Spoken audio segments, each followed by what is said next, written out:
composer, George Bizet, he wrote Carmen, presented it to the Paris Opera. They liked it very much. But we don't like that aria that the baritone had. Write another one. He wrote another one. Didn't like it. Another one. Didn't like that one. Another one. He wrote 10 of them. Finally, he says, all right, so they want garbage? I'll give them garbage. And he wrote, Toreadora.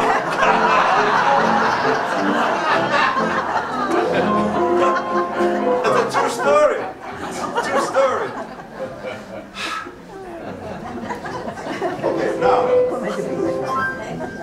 1892, a poor carpenter in Rome and his wife gave birth to a little boy. He was the 7th child born, the first to live past infancy, mind you. This little boy grew up. He went to war in World War I. He was an officer in the field artillery. And he studied engineering, to be an engineer.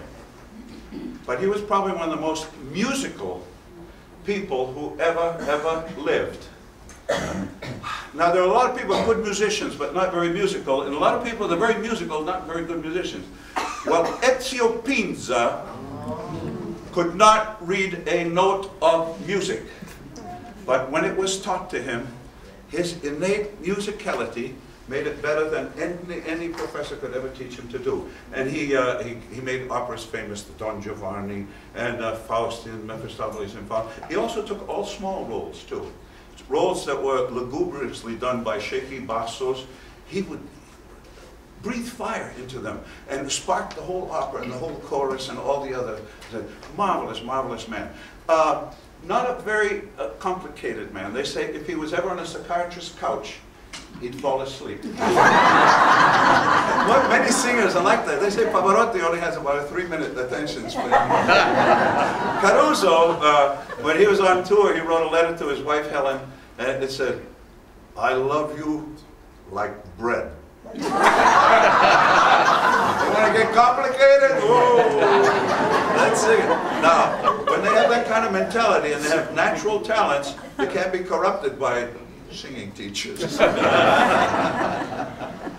So now let's walk in. When Pinza sang for 22 years at the Metropolitan, and then they wrote a show for him, South Pacific, in 1948. Let's walk in his shoes a little bit. Ezio, this is for you, kid.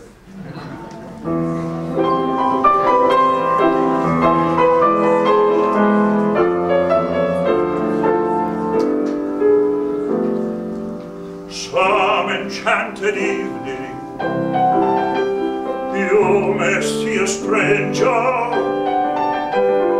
you may see a stranger across a crowded room, and somehow you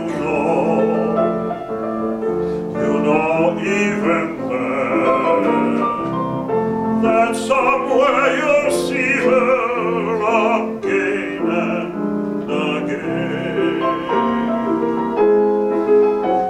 Some enchanted evening,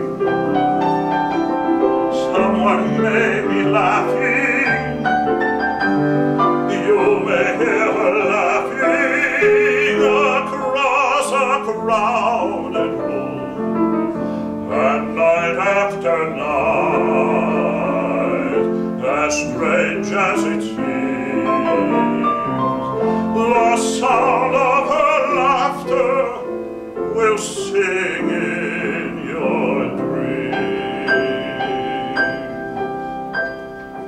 Who can explain it? Who can tell you why? Fools give you reasons, wise men never try. Some enchanted evening, when you find your true love, when you feel her call you across a crowded room, then fly to her side and make her your own.